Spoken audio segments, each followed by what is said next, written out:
talking about Press Pause, Think Again, and it's Patricia Katz's latest book. She is a life coach and an author. First of all, this morning, thanks for being here, Patricia. You're welcome, Veronica. So tell us a little bit about your book. What's behind the name? Why did you name it this?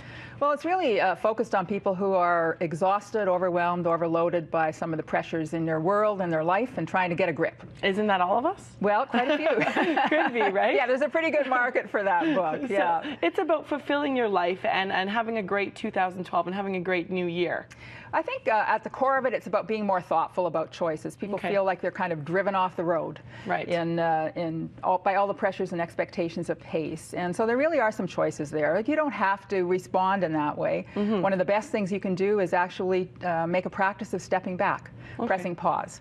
It's a hard sell sometimes if you're used to go, go, go, go, go. Well, and that's, I think, the lifestyle that we live in North America here. It's sort of like that rat race, who makes the most money, who has the biggest, TV, who has the nicest truck. But it doesn't have to be all about that. It does not have to be about that. But in order to make something different, you have to be very thoughtful. Mm-hmm. And as long as you're racing on the treadmill, it's very hard to be thoughtful. Right. And so stepping back and taking a few minutes to just do something by way of renewal, settling down, calming down can be a really helpful thing. Okay, well, you have top 5 strategies to make your 2012 a good year. Let's go over some of the strategies. First, shift how you carry your load. Yeah, that's really about every 90 minutes or so, stepping back, taking a pause, taking a breath, calming down in some way. Okay. Next one, watch how you define the load. What does that mean? Well, I think people create a lot of what I would call discretionary burdens. We don't really know how things are going to turn out, but we can awfulize everything that happens. So something goes sideways at work or in your personal life, you go, oh my Lord, this is terrible, terrible, terrible. And it could turn out to be the best thing possible. Right.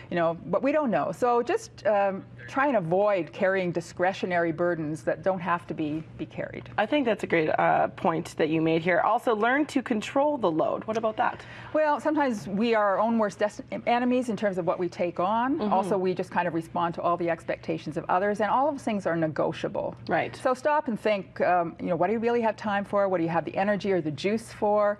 And negotiate that. The other part of that, controlling the load, is just unplugging and getting away from the technology. There's a reason they call it push technology. I like because that's exactly how people feel. So unplugging is a helpful thing. We have 2 more points here. Make time to celebrate the load. I like this point. Well, some of the things that we put on our have-to-do list are really things that we get to do. Okay. And so some people will give their eye teeth to be able to take their children to activities or to have certain opportunities that we feel are stressful in our lives. And so just kind of remember there's an opportunity to celebrate that people need us and that we're doing exciting things. And maybe even just be thankful that you have a job. A lot of people complain about work.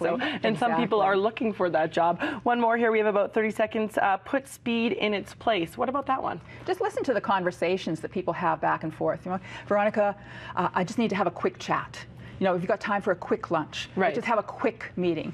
Every time we use the word quick, we amp up the pace around us. So what if we just say, let's have lunch? It's a legitimate request. It's a legitimate need. Just calm it down. It sounds so much more relaxing. So let's have a quick lunch. I only have 45 minutes. Yeah, exactly. It makes everything frenzied and harried, and life doesn't have to be that way. Of course. Okay, Patricia Katz, thanks so much for being here.